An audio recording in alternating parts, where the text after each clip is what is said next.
Hey guys, my name is Crystal Olisa. Thanks for dropping by. Be sure to subscribe for more great content. Today we're talking about eyeshadow palettes. As you can see here, my face is not done, so you will not be seeing it in this video, but I just thought I'd bring you guys along to like a collection overview of all the eyeshadow palettes that I own, what I love, what I prefer for travel, what I prefer for everyday. Basically an overview of all the eyeshadow palettes that I own and why I don't necessarily feel the need to buy new eyeshadow palettes as they keep coming out. So yeah, this is my collection and I'm pretty satisfied with all these colors. I feel like I have every single color I could possibly need, and I'm pretty damn happy with the variation and the selection of all the colors. So let's go through it and talk. And I also just realized that a lot of people do declutters in these types of videos, because I've just done my foundation one, now I'm doing an eyeshadow collection one.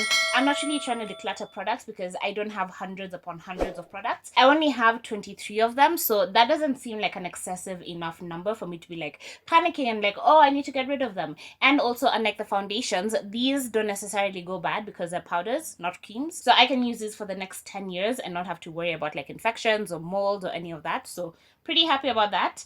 And yeah, let's just go through each palette that I own. I think I'm gonna do them in like categories. That's how I've grouped them. So my Morphe ones are on that corner, my Juvia's place it together, my Huda together, a couple of single individual ones, my Maybelline ones are together. So I'm just going to go through them in groups like that so we can discuss what I look for in eyeshadow palettes, what I like about them, what I don't like about them, and we can get through this quickly.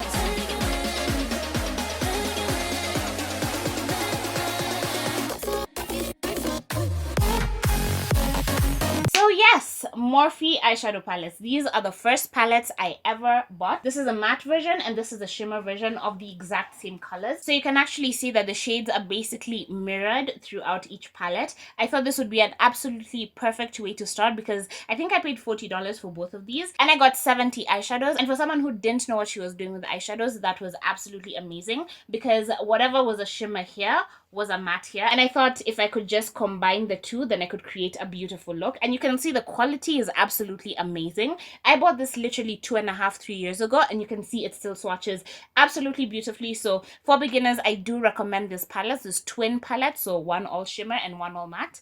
Absolutely perfect to start. I'm really not supposed to be swatching them because I'm not trying to sit here for hours cleaning off, but you can see just how perfectly these colors perform. Like, they are absolutely stunning. I feel like these are some of the best eyeshadows on the market. The Morphe palettes, absolutely amazing. I have no complaints. So I got a pretty neutral palette to begin with just because I was learning how to do eyeshadows and I didn't want to get something too colorful so I wouldn't make a fool of myself, basically. I clearly don't pick them up as much as I should because this is actually kind of blowing my mind. So yeah, I think I'm going to return to playing with those a bit more because especially the shimmers, the quality is perfection. I love it. So the next Morphe eyeshadow palette that I got was literally years later because I switched over to a bit of Juvia's, a bit of other things. But the next Morphe palette I got was the 39A palette. Absolutely stunning. I've seen knockoffs of these in Du Bois and they are not the same. I guarantee they're nowhere near the same. But yes, this palette is 100% worth getting. We all thought it was limited edition when we bought it. Then they decided to make it like a permanent thing, but I'm not even complaining because this is a really, really great palette. It brings in all the neutral things we love about those other two palettes, but it also has a couple of pops of color that make it really interesting to play with. I love playing with green eyeshadows, so to have so many different variations of green in the same palette is literally like a dream to me. So yeah, you can tell some of them are like shimmers, some are metallic, some are more muted shimmers, but the quality is absolutely amazing. They blend like butter, they last really long on the eyes, so I cannot recommend the Morphe palettes enough. They are the palettes that I literally learned how to do makeup with, so I cannot complain.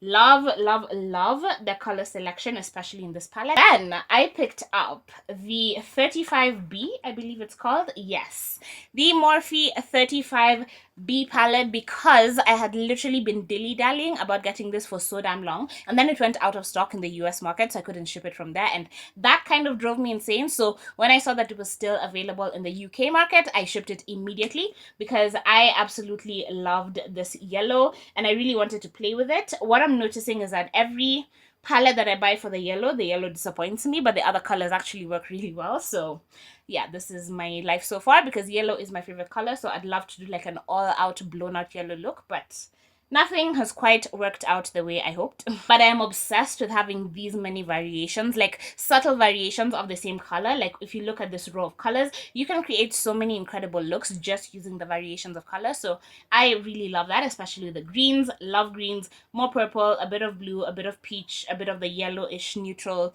beige side of things. I love, love, love this palette. Cannot recommend it enough. I feel like the James Charles one has more neutrals than I would like, so I wouldn't go for that. I'd go for this instead. Although the red in his palette is absolutely amazing, and I would have picked it up just for that color if I didn't have Juvia's place. So these are the second eyeshadow palettes that I ever bought in my makeup career, life, whatever. You can see that they are very, very used because they are well loved, and this red is literally the best thing that ever happened to my collection because it's so vibrant, it's so perfect. It is the first shade I ever hit pan on, and if I did not have this one, I would have 100% picked up the James Charles one. But I really like this. They do feel a little bit dry, especially when you compare them to the Morphe mattes, but they perform amazingly. They last a really long time on the eyes, and the color selection is absolutely beautiful. So when I only had the neutral palettes, I did pick these up for a bit more pop of color. These on your lower lash line look absolutely stunning.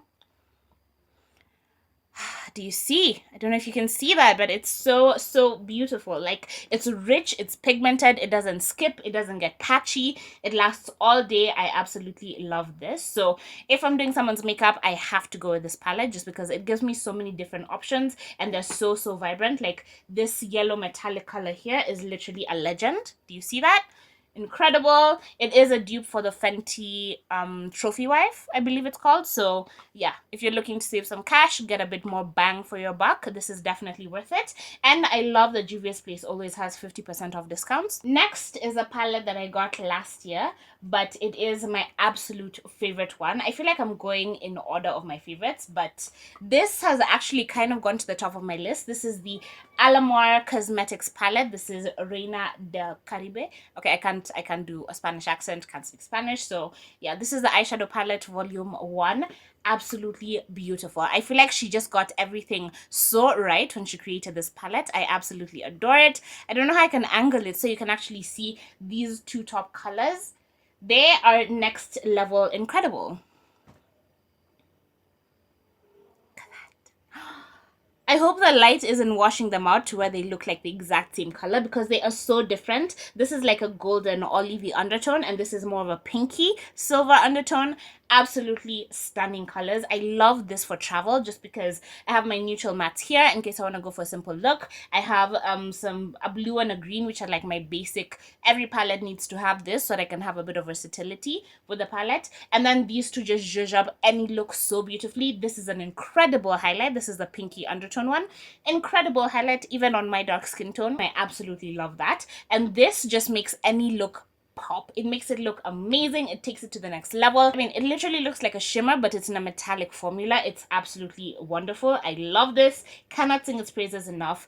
This palette, absolutely 100% worth it. I think it's like $27 or something. I got this in a BoxyCharm. This is the reason I signed up for BoxyCharm, and it was so worth it. I have no regrets. So let's go to this other side of my list, which is my most expensive palette to date. This is the Kevyn Aucoin Contour Book, and it is actually a contouring palette. So these are contour shades, these are highlight shades, and these two are just way too light for my skin tone, so I've never been able to use it as contour. But these eyeshadows down here are actually pretty good quality. The shimmers don't really shine much, so I can't use it for like a full look. It doesn't quite pop as much as I would like it to, even though this looks really good on my hand right now. It's very powdery, so I feel like getting it to build up on the eye is like so much work, and then it doesn't look quite as metallic or as shimmery as I'd like it to be. It looks more like what it does on my finger right now. So the shimmers are not great, but these mattes are really good, especially if you have a lighter skin tone. The contours are amazing. This can also work as a contour for you if you're very light, and this works as a contour for me when I can't find my actual contour. But this is a very deep, rich brown that is, I mean, look at this. This is absolutely incredible.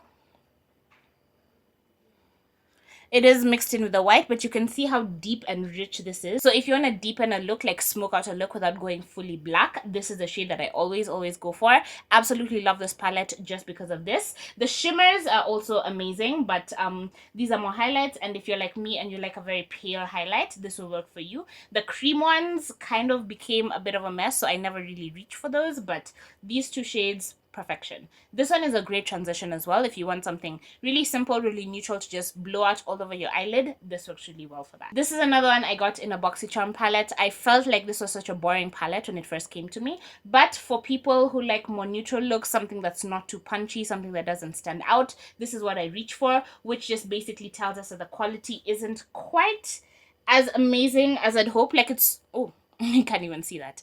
It swatches pretty well. These two shades are what I've just swatched, and it swatches okay. It doesn't really build up on the skin tone that well, so I feel like for darker skin it doesn't show up quite as punchy as it should, but it does actually show up. And if you want something really toned down, really neutral, this is a great palette for you. This is the Crown palette, by the way. Now let me just deal with the Maybelline palettes all together. The only palettes that I can say that I actually like is the nudes and the burgundy bar. As you can see, they're the only ones that are actually still intact. Even this, I had to repress one of the shadows. This one is just completely broken off and like fallen away, but the burgundy bar is absolutely beautiful. You can create an incredibly stunning look from each of these palettes, but my issue is that they're not pressed quite right. So as you can see here, the eyeshadow does break apart inside the palette, and it breaks so easily. So it's like I literally had it in my car, and as I was driving around and like the bumps and everything, by the time I got home, the eyeshadows had already started falling apart. So yeah, it's not the best pressed palette.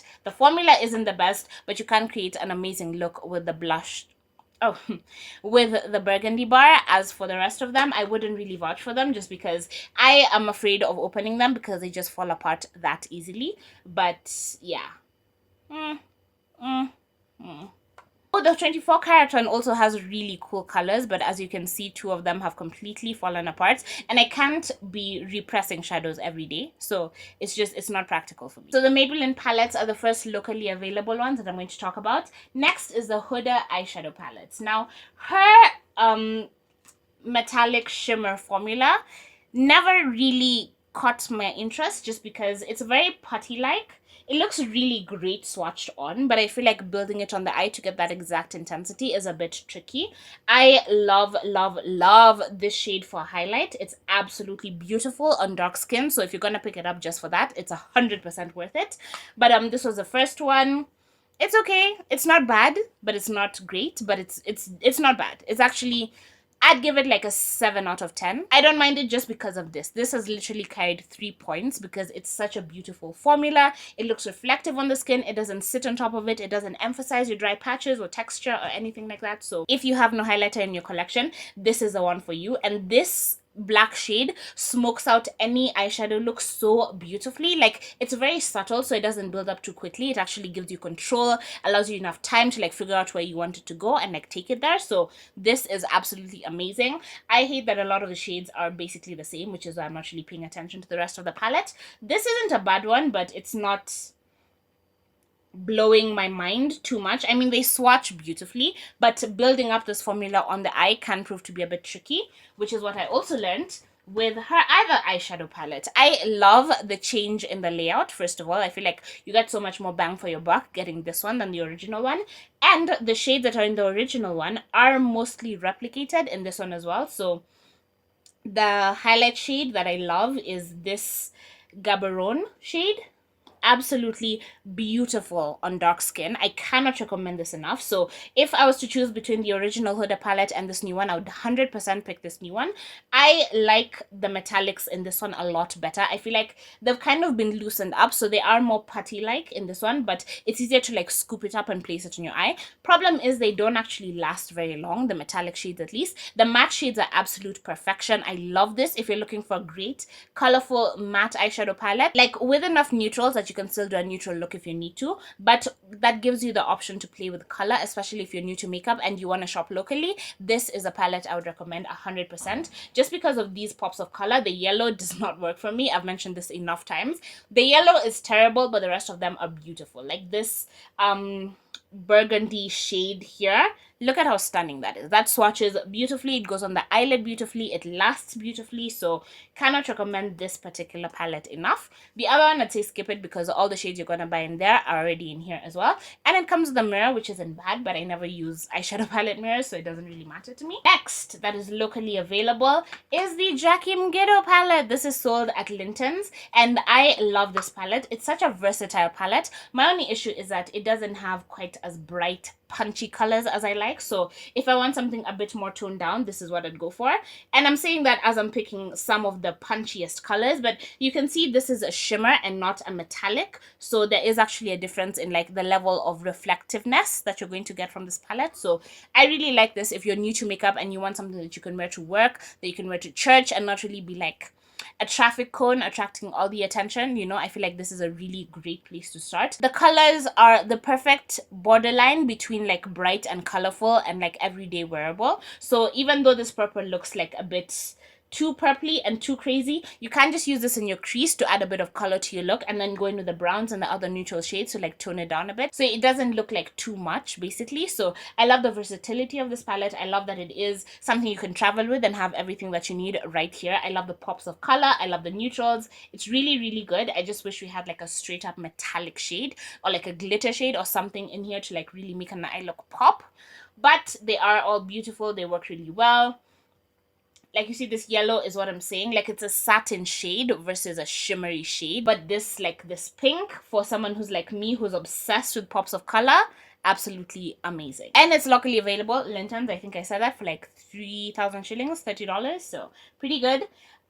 This is not locally available, and this is something I haven't reached for as much as I hoped I would, because the glitter in it is a full glitter palette. The glitters look really, really good, but getting it on your eye is kind of a bit of a hassle. But oh my gosh, do you see what I mean when I say like I need something that pops? So swatching it has made me fall all the way in love with it all over again, and it wasn't even expensive. I ordered this on Amazon. So this is a glitter shade. Oh my gosh, this is like obscenely beautiful. Like, are you kidding me? But it works really well when you swatch it on your skin, but on the eye it does prove to be a bit tricky to work with. So I do need to like play around with different techniques, maybe just bite the bullet and buy like glitter glue, and then I'll be able to actually comment on it. But oh my damn, this is stunning. Next is another one I actually got in my BoxyCharm as well. This is a Laura Lee Los Angeles Party Animal palette. I was so excited for this because I thought it was a yellow. Turns out it's a lime shade and it doesn't perform very well. So the color that I was most excited about doesn't really work well. The others perform okay. They're not the best, they're not the worst. Some of them are pretty dry, some of them need a lot of building, so it's just okay. It's not locally available. I just really like the size of it. And I love that it comes with this tiny mirror, so I can actually slip it in my handbag if I need to like touch up my look a bit later. This is a neutrals palette I bought on e.l.f. because I thought it would be really great just to have on the go with me in case I don't want to carry a big palette and I still want to do like neutral looks on my eyes. But it doesn't show up as well as I had hoped on dark skin, so it is pretty disappointing in that regard. It was only $10, so it's not too expensive. And the shades, the eyeshadows feel so buttery, but they don't show up with a brush. They don't build up very well on dark skin, and that's kind of my issue with it. So it doesn't show up on dark skin basically. So yeah, kind of very disappointing, but yeah, you live and you learn. Next is the Joanna K eyeshadow palette. Now, she was kind enough to send this to me in a PR package after I had already bought an eyeshadow palette, so I did pass mine on to my friend, which is why this doesn't look nearly as banged up as mine did, because I did play around with it quite a bit. This blue is kind of like a hit and a miss for me, because in some looks it showed up so beautifully, in other looks it just completely disappeared. So I'm still trying to figure out how I feel about it. But my issue with this palette is that it has so much kick up inside the palette. Like, it has so much kick up for each of the shades inside the pan. I feel like Aspire is the one that's more tightly pressed, so it doesn't kick up quite as much, and it still gives really good payoff on the eyes. So maybe in her next palette she like work on fixing that, because I kind of get a bit afraid of reaching for this, because every time I dip my brush in, I have so much product that's kicked up that I kind of have to collect it and like use the rest of it on my eye, like even if I was done with my look, you know. So yeah, it is a bit of an issue. I love Glow Getter. Glow Getter is such a beautiful highlight shade, as well as just like a basic eyeshadow shade. Even Girl Boss is pretty damn good. I like that the palette can be clean, so this is just laziness that you're seeing here that I haven't like wiped it down. But yeah, I really love these colors. Chocolate is such a beautiful all over the lid like blowout color. If you want to wear makeup but don't want to look like you're wearing makeup, it's a really, really good go-to shade. So yes, I would recommend this palette to purchase locally. I just wish the formula was a bit more tightly pressed, basically. So this isn't a palette, but I wanted to show you anyway. This is the Minna single eyeshadow that I have, and this is in a really dark, like brown shade. This is one of their only browns, I believe. And you can see how deep and dark this is. So if you want to instantly smoke out any look, this is absolutely perfect for that. Or if you have really, really dark skin and you have to use a color close to black for your contour, this would be really, really good because it actually does show up as almost black on my skin when I use it as my contour. I don't know if you can see that. It's a really great shade, and their products overall are not too expensive, so it is worth looking into if you're looking for a new on-the-go contour shade. That can also work as an eyeshadow shade if you're really, really, really dark skin. So yeah, this is really good. Last but not least is actually a highlighting palette, and I think I saw these in a supermarket like in Carrefour or something, so they are locally available. I love these as highlighters. I don't even know why I've included them here as eyeshadows, because unless you just want like a glittery sparkly mess on your eyes, like it's kind of hard to build up as an eyeshadow is my point, because the formula is a bit too loose basically, so it kind of just gets everywhere. But these are incredibly sparkly highlights, so if you want to be glowing to the heavens, these are the ones for you. But if you also want your inner corner to be popping like hell, this is definitely a really, really good one. This is a sleek highlighting palette in Solstice. So thank you for watching. I hope you found this helpful. I hope you liked it. Thumbs up if you enjoyed it. Subscribe down below. Let me know in the comments what you think, what you want to see next, what you would be interested in. If any of these palettes are interesting to you, if you own any of them and you have different opinions on them, I'd be happy to hear it. If you think this is an excessive amount of eyeshadow palettes to own, let me know. And yeah, I will see you in my next video.